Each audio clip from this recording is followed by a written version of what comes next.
En France, il y a 7% de la population de 18 à 65 ans qui est illettrée.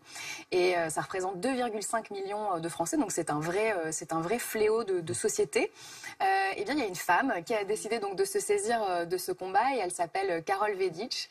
Aude va nous montrer sa photo. Tu es aujourd'hui mon assistante. Bah oui, mais en l'absence de Luc. Sur une mission, lui aussi, c'est notre agent secret.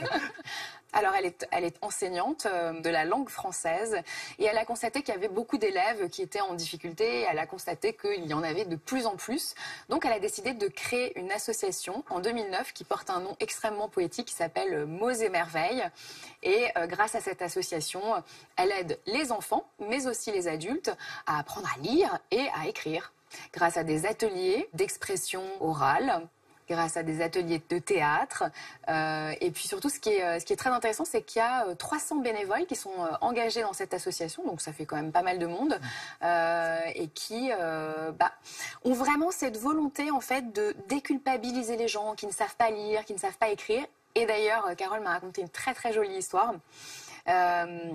Daniel, un monsieur d'une 50aine d'années, qui avait signé un contrat avec une entreprise, un contrat à temps partiel, se rendait tous les jours dans l'entreprise parce qu'il ne savait pas lire et qu'il n'avait jamais donc lu son contrat, donc il ne savait pas qu'il travaillait à temps partiel.